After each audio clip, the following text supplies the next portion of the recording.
In the tumultuous theater of World War I, where innovation and desperation often intertwined, flamethrower units emerged as a fearsome and devastating element of modern warfare. These specialized units, wielding the destructive power of fire, played a unique and horrifying role on the battlefield. This video delves into the history, development, and impact of flamethrower units during World War I.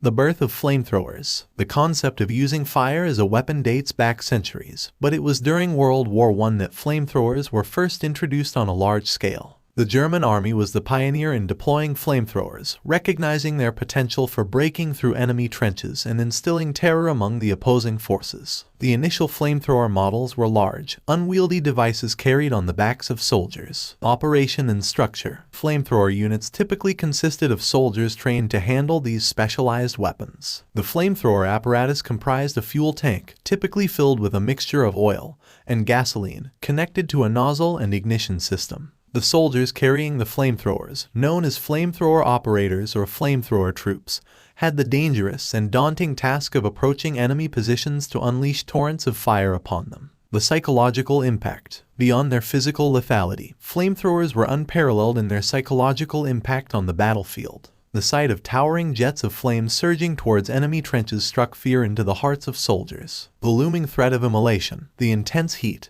and the screams of those caught in the flames created a harrowing and demoralizing experience for both the victims and witnesses. Trench warfare and urban warfare. Flamethrowers found particular use in the stagnant and entrenched battlefields of World War I.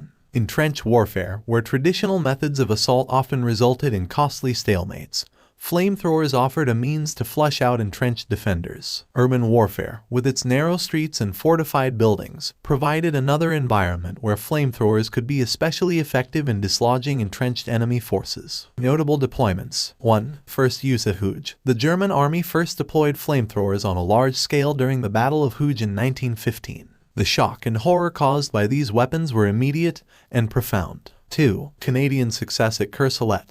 During the Battle of the Somme in 1916, Canadian forces employed flamethrowers with great success, demonstrating their effectiveness in breaching enemy positions. 3. German stormtroopers. German stormtroopers, elite assault units, often used flamethrowers as part of their aggressive and innovative tactics designed to break through enemy lines. Challenges and limitations. While flamethrowers were a terrifying and potent weapon, they had notable limitations. The cumbersome nature of early flamethrower models made operators vulnerable to enemy fire, and the limited range of the weapon required close proximity to the target. Additionally, the weight of the equipment and the scarcity of fuel could hamper the sustained use of flamethrowers in prolonged engagements. Legacy and continued development. The use of flamethrowers during World War I left an indelible mark on military history. Subsequent conflicts, including World War I and more recent conflicts, saw the continued development and use of flamethrowers, albeit with advancements in design and technology. However, the haunting images and memories of flamethrowers on the battlefields of World War I continue to evoke the horrors of war